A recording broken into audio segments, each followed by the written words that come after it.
Yes, my people, as e dey hot, e don happen. Oh, Pastor Bakare don open Tinubu yansh make everybody see am. Oh, this man now, he don name the Emi Lokan pattern of politics as a bad politics because this man now, he don give teachings and I go want make everybody lis ten to am as this man scatter PDP and he destroy APC. This man na cause he praise Peter Obi pattern of politics as a good politics. Make I not talk too much, my Obinna family, make una share this video, make the world see am. Make una share am. Anybody wey lis ten to this thing and see say he wan still vote for bad politics, that means this person is very selfish and wicked. Make I not talk too much. Even pastors don talk to una, herbalists don talk to una, even traditionalists don talk to una, even the leader of the Muslims don talk to una. Wetin una wan lis ten again? Make God come down come advise una, for una know say na Peter Obi una go vote for. Please share this video, make it go viral. Make una hear wetin this pastor get to talk. Please watch to the end. Comment your opinion in the comment section and share the video.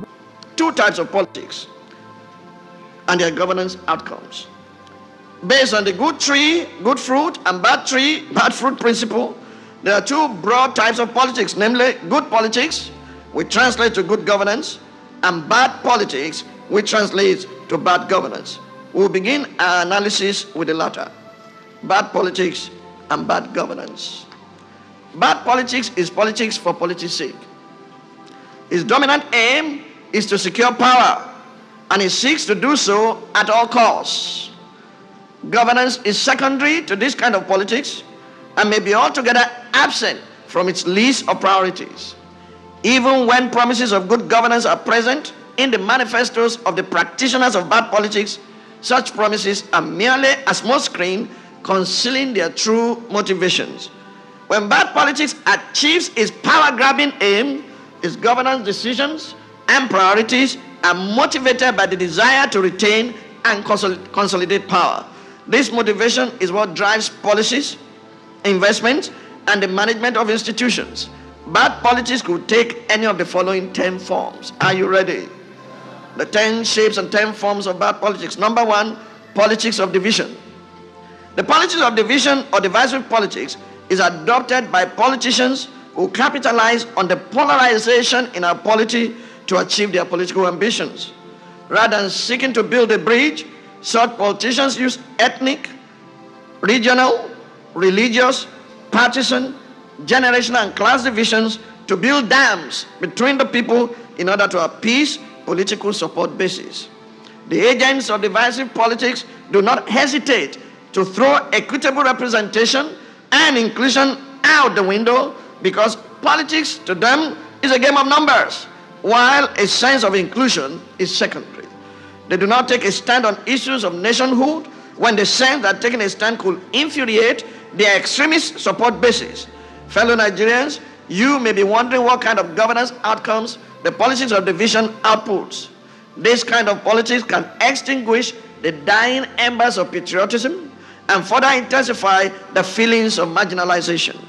It will nurture nepotism in political appointments and sectionalism in the allocation of projects and resources. In a nutshell, divisive politics attacks the foundations of nationhood and fosters underdevelopment. Number two, politics of deception.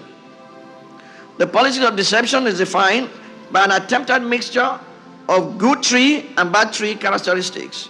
The purveyors of this kind of politics thrive on false premises, including forged identities, contrived statistics, deliberate misinformation, propaganda, and such post-truth anecdotes that became known as alternative facts in the government of former US President Donald Trump. In addition to false promises, they have no intention of fulfilling the design to lure unsuspecting voters. It was such politicians that former French President Charles de Gaulle referred to when he said, "Since a politician never believes what he says, he is quite surprised to be taken at his word." The governance implication of the politics of deception is a lack of accountability and transparency, as well as a legacy of failed promises, because deceptive means cannot bring about a credible end. Number three, politics of manipulation. Listen to this very well. If you have ever wondered why some political leaders have their countries, their regions, or their states in the palm of their hand, as though such territories were their private estates and the people their zombie subjects, then welcome to the workings of the politics of manipulation. Manipulative politicians are masters at the art of mind control. They deploy various means, from the hypnotic to the philanthropic, to maintain loyalty to such an extent that defies rationality. Such politicians are adept at state capture and the weaponization of poverty. They loot the treasury and use the looted funds to win loyalty through acts of generosity. One cannot but agree with Joseph Addison, who posted that is there not some chosen curse, some hidden thunder in the stars of heaven, read with uncommon wrath to blast the man who owes his greatness to his country's ruin.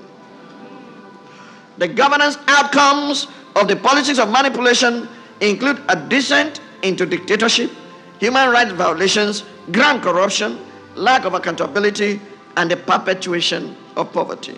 Number 4, politics of merchandise, also known as transactional politics. The politics of merchandise is practiced by politicians who buy delegates and candidates during primaries, purchase endorsement from power blocks and influencers during campaigns, and buy voters during elections. The governance that results from this kind of politics is characterized by lack of accountability to citizens. When politicians get to power through vote buying, they do not think that they owe us, the citizens, any obligation. As a result, they have no business with us until the next elections. Fellow citizens, in 2023, we must reject political merchants and vote buyers. That's a good place to say amen. Number 5, politics of exploitation. The politics of exploitation is practiced by incumbents who divert state resources to re-election campaigns or to fund anointed candidates. These politicians also exploit otherwise non-partisan institutions such as security agencies to carry out their political shenanigans. It's also common to find exploitative politicians denying the opposition legitimate use of facilities. The politics of exploitation erodes confidence in institutions. It depletes patriotism, fosters corruption, and sabotages critical sectors of the economy. Number 6, politics of betrayal. This is so common here. The politics of betrayal is a brand of transactional politics deployed by candidates who lack a sense of loyalty. Politics of betrayal is what is at play when political leaders sell out members of their political party for political gain. For instance, when in a bid to win a particular state at the presidential election, a presidential candidate of a given party makes backdoor deals with the governor of that state who is from an opposing political party in such a manner that throws the governorship candidate of his party under the bus. That is the politics of betrayal at play. Politics of betrayal amounts to what Mahatma Gandhi describes as politics without principles, and it will ultimately produce unprincipled leaders who will not hesitate to betray the citizens when they are faced with difficult choices. If you're looking for a clear example of politics of betrayal, look at how many people have done acrobatic display from APC to PDP, from PDP to APC, and they have become any government in power. They have no principles. They are ready to sleep with dogs and get off with fleas. Number 7, politics of slander, also known as gutter politics. The politics of slander deploys character assassination, whereas transparency and accountability mandate that those who offer to serve the public good must come clean before the public. Politicians must realize that you don't rise by destroying others. The politics of slander will produce mafia-type rulers who lack decency and who can go to any length, including Watergate type of extremes, to dig out death on opponents. Such politics can breed incivility in governance as well as stall development. In the words of Samuel Griswold Goodrich, abuse is a weapon of the vulgar. Say that with me. Abuse is a weapon of the vulgar. Number 8, politics of intimidation. The practitioners of the politics of intimidation use violence and scare tactics to undermine opposition and disenfranchise voters. The result of such politics is voter apathy and the avoidance of the political landscape by competent and credible candidates, especially women. Such politics will produce leaders that lack legitimacy and who have no genuine sense of accountability to the people. 9, politics of elimination. When we think of the politics of elimination, we remember our nation's unresolved political assassinations and the lingering questions they elicit. Who killed Funsha Williams? Who killed Bola Ige? Who killed Marshall Harry? Who killed Victoria Chintex? By eliminating opponents, the practitioners of the politics of elimination deprive the nation of leaders who are, more often than not, better than themselves. Number 10, politics of entitlement. This is the Emi Lokan type of politics that insists on one's turn even if circumstances do not align. Politics of entitlement also manifests as perennial candidacy, not with the intent to serve, but to gratify long-term personal ambitions. It could also manifest as insistence on a given political office as a reward for what one considers a lifetime of sacrifice to the nation. Politicians with a sense of entitlement evade political debates. They do not consider it imperative to communicate with the electorate. Entitlement politics will breed an imperial presidency that is distant from the people and has no sense of responsibility or accountability to the people. Such imperial governance will slide towards dictatorship and will be intolerant of dissent. Entitlement politicians set low performance benchmarks for themselves when they secure power and are content with projecting molehills as mountains of achievement.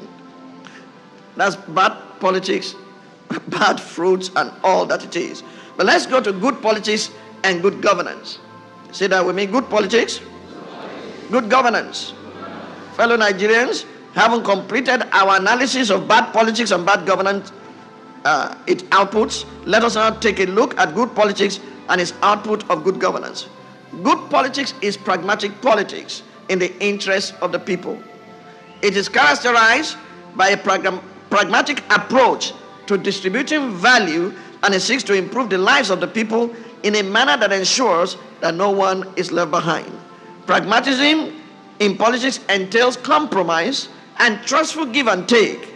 Such pragmatic politics was what German statesman Otto von Bismarck meant when he famously said, "Politics is the art of the possible, the attainable, the art of the next best." In such politics, everyone gets a seat at the table through representation. Even if no one gets all they want on the negotiation table as individuals, the collective satisfaction more than makes up for the trade-offs. This characteristic of good politics reminds us of the words of Mahatma Gandhi: "We have sufficient for everyone, everybody's needs, but not for their greed." Through equitable representation, good politics results in good governance, which executes policies, plans, and programs in such a manner that ensures that citizens have access to public goods, including education, healthcare, and infrastructure. Good politics translates to good governance because it has the following 10 major characteristics. Number 1, it is principled and values guided. Good politics may make compromises on its demand in the interest of the nation, but it will never compromise on principles and values. Number 2, it is realistic. It does not avoid reality, but rather confronts it. While admitting the problems and paradoxes plaguing the nation, it acknowledges that what has worked and gives due credit to its predecessors. Number 3, it is inspirational. Good politics does not dwell indefinitely on the problems. Instead, it recognizes the nation's potential, and based on an accurate and systematic analysis of the state of the nation, it lifts the people above the problems and shows them the possibilities of a great nation. Number 4, it is vision-driven. Good politics encapsulates the nation's possibilities in a clear picture of the preferred future. Number 5, it is issue-based. Good politics focuses on salient issues of development rather than resorting to slander, character assassination, or mudslinging. Number 6, it is data-guided. The practitioners of good politics build their campaign promises on evidence. They are not unduly skeptical of data, but they endeavor to use statistics and qualitative data accurately. Number 7, it is communicative. Politicians who practice good politics talk to the people they intend to govern. By communicating, they allay fears, restore hope, and assure the citizenry. Number 8, it's engaging and interactive. The practitioners of good politics are open to interrogation, and they do not avoid debates or evade difficult questions. They don't even delegate their questions to people to answer for them. Number 9, it is inclusive. Good politics gives a sense of belonging to historically excluded or vulnerable groups, including women, young people, the elderly, and persons living with disabilities. Number 10, it is nationhood oriented. Good politics builds bridges across divisive lines and unites people towards a common cause of national greatness. The practitioners of good politics esteem nationhood above ethnic, religious, partisan, and other sentiments. Their motto is one nation under God. Say that with me. One nation under God.